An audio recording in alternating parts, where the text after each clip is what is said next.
Okay, welcome back to our next class, electricity.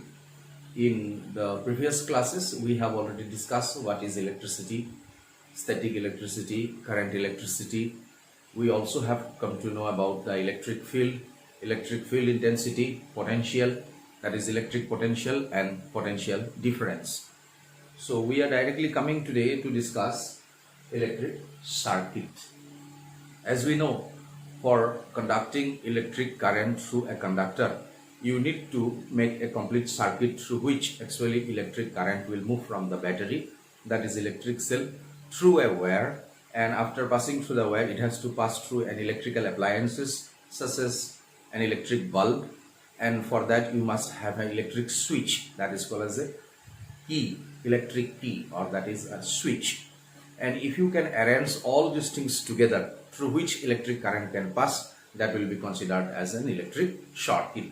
So directly we are coming back to the definition of electric circuit, and it is clearly written: a continuous conducting part consisting of some electrical components between the two terminals of a battery is called as electric circuit. So to be an electric circuit, definitely you must have a battery and you must connect some electric components between the two terminals of a battery through a conducting wire. For example, if we see this is a battery, a dry cell, say a torch battery, and these are the two terminals, that is positive terminal and the negative terminal. This is an electric bulb. We have connected them through wires. This is the first wire connected from the positive terminal to the bulb, and this is the second wire we have connected it from the negative terminal. Now if we connect in this way, so definitely we will see the bulb will glow. Why is the bulb glowing? Bulb is glowing because electric current is passing through the wires from the battery, and finally the current is reaching the bulb, and the current is doing some amount of work, for which we have seen the light is being emitted from the electric bulb. But we have to represent it scientifically. If we represent this diagram scientifically in terms of electricity, then the same diagram can be drawn like this. Here this is the battery. We are representing the battery in this way. Here in this diagram, this is the positive terminal and that is the negative terminal. Like here, positive and negative terminal.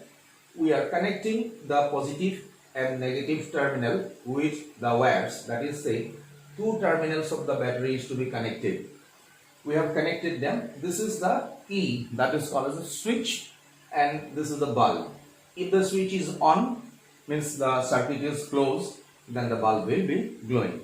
That is to say, this type of diagram we have represented by using proper symbols of the electrical appliances is called as an electric circuit.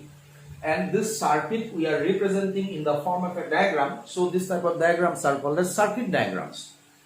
So what is an electric circuit diagram? An electric circuit that consists of bulb, key, that is called as a switch, wire and a dry cell. But here an electric circuit is represented in a diagram with the help of proper symbols called as electric circuit diagram.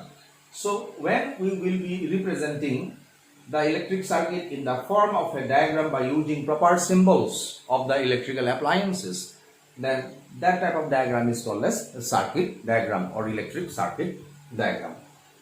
So we can see in a complete diagram of electric circuit, however, a few more electrical components can be added. And what can they be? They may be a voltmeter. A voltmeter is an instrument by which we can measure the potential difference applied at the two ends of the conductor. Second is an ammeter. Ammeter is that instrument by which we can measure the amount of current passing through the conductor. And at the same time, we may include resistors, and at the same time there may be a galvanometer as well connected in the circuit. Now, if we use all those appliances like a voltmeter and ammeter, then the same circuit diagram will be represented like this. Let us come back directly to this. Here, this is one electric shell, dry cell we have represented. But frankly speaking, we cannot draw a battery or cell in the circuit diagram like this, but we have to use a proper symbol. We will later come on to the symbols. And what is the symbol of an electric shell?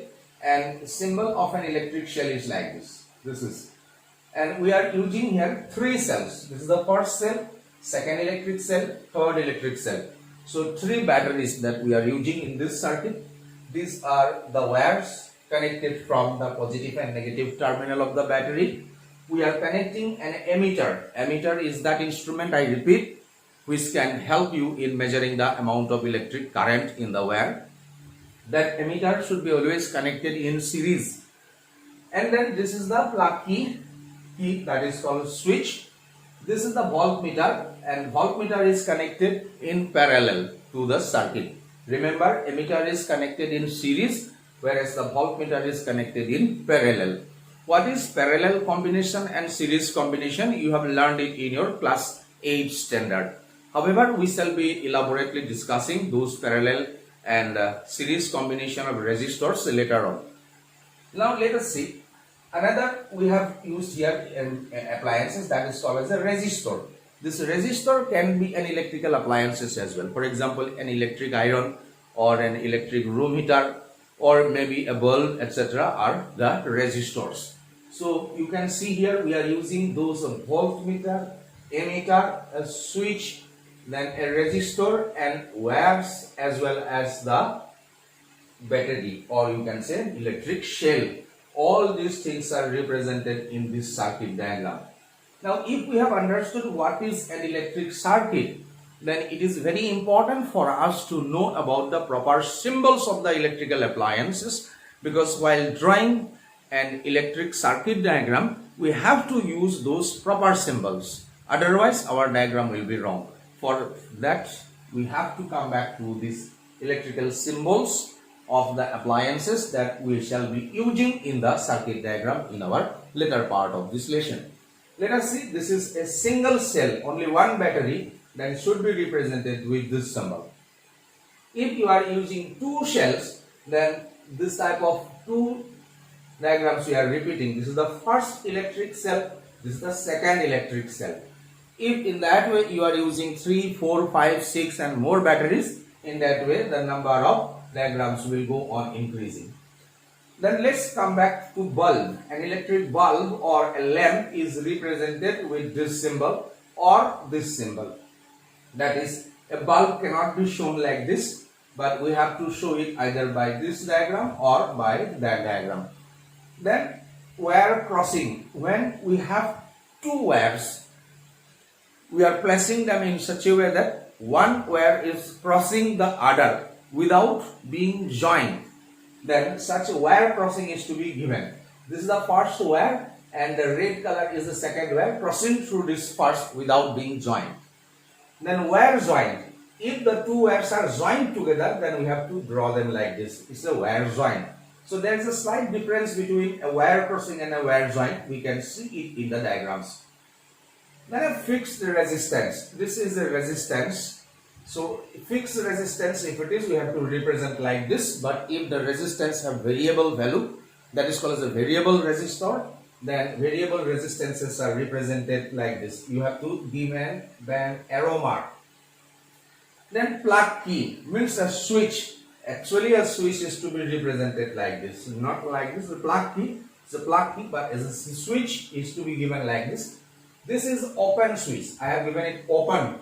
Open switch means in our general language the switch is off, means circuit is open. Circuit is open means, and if the circuit remains open like this, the bulb will never glow because the switch is off. So a switch is off means it is an open circuit.